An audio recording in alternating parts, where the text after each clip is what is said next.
সত্য শ্রেষ্ঠ সুন্দর শিব বাবা তুমি এসেছ ধরায় গড়তে নতুন সর্বভূমি। ওম শান্তি। আজকের মুরলির তারিখ 13-10-2020 প্রাত মুরলি। আজকে মুরলি থেকে আমরা মুরলির সার কথাগুলোকে জেনে নেব। মিষ্টি মধুর সন্তানেরা, বাবা এসেছে তোমাদেরকে ঘরের রাস্তা বলে দিতে। তোমরা আত্মা অভিমানী হয়ে থাকো, তাহলে সহজেই রাস্তা দেখতে পেয়ে যাবে। প্রশ্ন: সঙ্গমে এমন কোন নলেজ পেয়ে থাকো যে কারণে সত্যযুগের দেবতাদের মহজিদ বলা হয়? সঙ্গমে এমন কোন নলেজ পেয়ে থাকো যে কারণে সত্যযুগের দেবতাদের মহজিদ বলা হয়? উত্তর: সঙ্গমে বাবা তোমাদের অমর কথা শুনিয়ে অমর আত্মার নলেজ দিয়েছে। জ্ঞান প্রাপ্ত হয়েছে যে এ হলো অবিনাশী পূর্ব নির্ধারিত ড্রামা। প্রত্যেক আত্মাই নিজের নিজের ভূমিকা পালন করে চলেছে। আত্মা এক শরীর ত্যাগ করে অন্য শরীর ধারণ করে। এখানে কান্নাকাটির করার কোনো প্রয়োজন নেই। এই নলেজ প্রাপ্ত করে বলেই সত্যযুগের দেবতাদের মহজিদ বলা হয়। ওখানে মৃত্যুর কোনো ব্যাপারই নেই। খুশির সাথে পুরনো শরীর ত্যাগ করে নতুন শরীর ধারণ করে। ওম শান্তি। ভক্তিতে গান আছে, নয়নহীনকে রাস্তা বলে দাও প্রভু। বাবা বলে, পথ তো তোমাদের আমি দেখাই, কিন্তু প্রথমে নিজেকে আত্মা নিশ্চিত করে বসো। দেহি অভিমানী হয়ে বসলে অতি সহজেই তোমরা পথ দেখতে পাবে। বাবা বলে, ভক্তির সামগ্রী অনেক, অর্ধেক কল্প তোমরা ধাক্কা খেয়েছ। অসীম জগতের বাবা তো একজনই, যে কিনা মুক্তি, জীবন মুক্তি, গতি, সদ্গতির পথ বলে দেয়। মানুষ একথা বোঝে না যে বাবা কোন পথ বলে দেয়। বাবা বলে, তোমরা এই কর্মেন্দ্রিয় পেয়েছ কর্ম করার জন্য। রাবণ রাজ্যে তোমরা যে কর্ম করো সব বিকর্ম হয়ে যায়। সত্যযুগে রাবণ নেই, তাই সেখানে কর্ম অকর্ম হয়ে যায়। ওখানে এই 5 বিকার নেই, তাই তাকে স্বর্গ বলা হয়। ভারতবাসীরাই স্বর্গবাসী ছিল, এখন তাদের নরকবাসী বলা হয়। এখন সবাই বিষয় বৈতরণী নদীতে ধাক্কা খেতে থাকে। সবাই একে অপরকে দুঃখ দিতেই থাকে। আর বাবাকে ডেকে বলে, বাবা এমন জায়গায় নিয়ে চলো যেখানে দুঃখের লেশ মাত্রও নেই। ভারত যখন স্বর্গ ছিল তখন দুঃখের লেশ মাত্রও ছিল না। তোমরা স্বর্গ থেকে নরকে এসেছো, এখন আবার স্বর্গে ফিরে যেতে হবে। এটাই হলো খেলা। বাবা বোঝায়, তোমাদের প্রকৃত সৎসঙ্গ হলোই এই একটাই। তোমরা এখানে সত্য বাবাকে স্মরণ করো। বাবার থেকেই উত্তরাধিকার প্রাপ্ত হয়। বাবাই বাচ্চাদেরকে উত্তরাধিকার দিয়ে থাকে। বাবা বোঝায়, দেখো সবারই তো লৌকিক পিতা আছে। পিতা থাকা সত্ত্বেও সকলেই স্মরণ করে বলে, হে ভগবান, হে পরমপিতা পরমাত্মা, দয়া করো, সুখ শান্তি প্রদান করো। মানে এই সুখ শান্তির উত্তরাধিকার একমাত্র বাবাই দিতে পারে, তাও আবার 21 জন্মের জন্য। তোমাদের এখন হিসাব করা উচিত। বাবা হিংসা এবং অহিংসার অর্থও বুঝিয়েছে। কাউকে মারধর করা, একে হিংসা বলা হয়। সবচেয়ে বড় হিংসা হলো কাম বাসনা। দেবতারা হিংসার আশ্রয় নেয় না, না কাম বাসনাতেও লিপ্ত হয়। বাবা বলে, আমি এসেছি তোমাদের মানুষ থেকে দেবতা করে তুলতে। দেখো এখানে কেউ নিজেকে দেবতা বলতে পারে না। তারা মনে করে আমরা পাপী, নীচ, বিকারী। সুতরাং নিজেদের দেবতা বলবে কিভাবে? সেই জন্য হিন্দু ধর্মের বলে পরিচয় দেয়। বাস্তবে তো আদি সনাতন দেবী দেবতা ধর্মের ছিল। হিন্দুস্থান থেকেই হিন্দু শব্দটা এসেছে।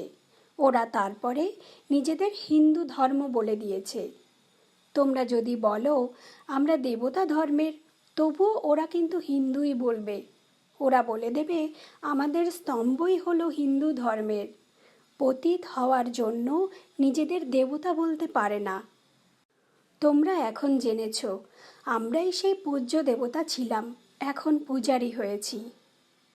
অনেক দেবদেবী আছে, তাদের কাছ থেকে উত্তরাধিকার প্রাপ্তি হয় না, না ব্রহ্মার কাছ থেকে উত্তরাধিকার পাওয়া যায়।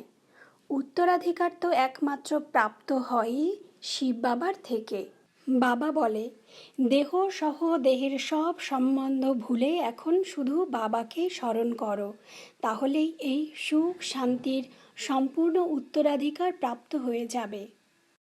বাবা বোঝায় রুহু মানে আত্মা, অর্থাৎ নিরাকার। শিব বাবাও নিরাকার। তোমাদের আত্মা খুবই ছোট বিন্দু, যাকে দিব্য দৃষ্টি ছাড়া দেখা যায় না। বাবাই দিব্য দৃষ্টি প্রদান করে।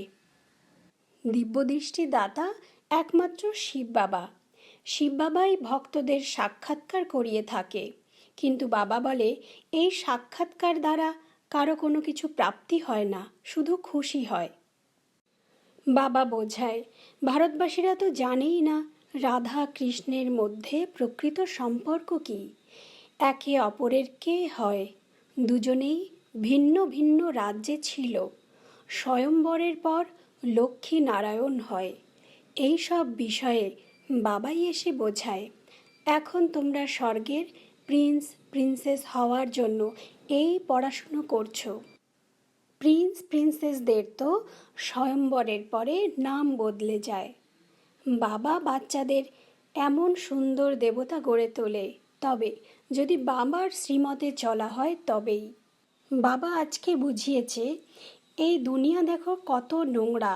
সব থেকে খারাপ নোংরা হলো সিনেমা। ভালো ভালো বাচ্চারা এই সব সিনেমা দেখে খারাপ হয়ে যায়।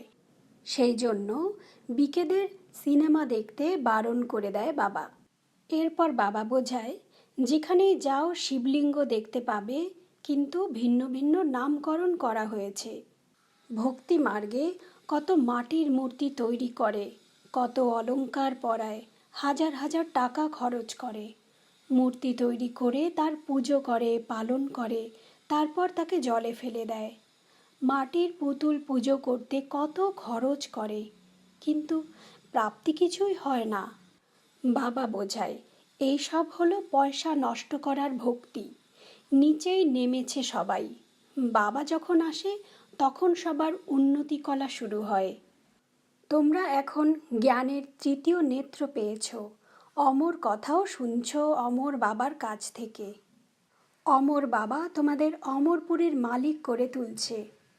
বাবা বলে মানুষ তো অনেক রকম ব্রত তৈরি করেছে, কিন্তু শিব বাবা এসে পবিত্র হওয়ার ব্রত শেখায়। তোমাদের এখন এই ব্রত রাখা উচিত। ধারণার মূল কথা, প্রথমত, এক, বাবার মতে চলে সদা সন্তুষ্ট থেকে সন্তোষী দেবী হতে হবে। এখানে কোনো রকম আকাঙ্ক্ষা যেন না থাকে। বাবার কাছ থেকেই সর্বপ্রাপ্তি করে পদ্মপতি হতে হবে। দ্বিতীয়ত, সিনেমা তোমাদের সব থেকে নোংরা বানায়। তোমাদের সিনেমা দেখতে বারণ করা হয়। তোমরা হলে বাহাদুর, সুতরাং সীমিত আর সীমাহীন জগতের এই নাটক সিনেমার রহস্য অন্যদেরকেও বোঝাও। সেবায় তৎপর হও। বরদান, ফুল স্টপের স্টেজ দ্বারা প্রকৃতির অস্থিরতাকে স্টপ করে প্রকৃতিপতি হও। ব্যাখ্যা, বর্তমান সময় হলই অস্থিরতা বৃদ্ধি পাওয়ার সময়। ফাইনাল পেপারে একদিকে প্রকৃতি আর অন্যদিকে 5 বিকারের ভয়ঙ্কর রূপ দেখা যাবে। তমগুণী আত্মাদের আক্রমণ আর নিজের পুরনো সংস্কার সব কিছুই শেষ মুহূর্তে সুযোগ নেবে।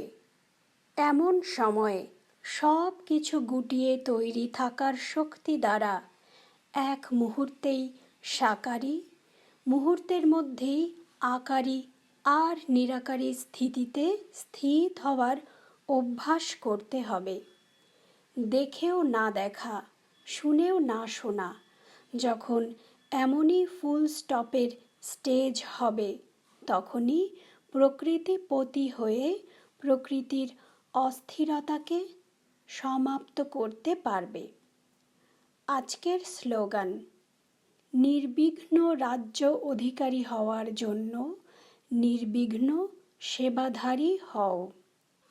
ওম শান্তি, ওম শান্তি, ওম শান্তি। এসেছো ধরা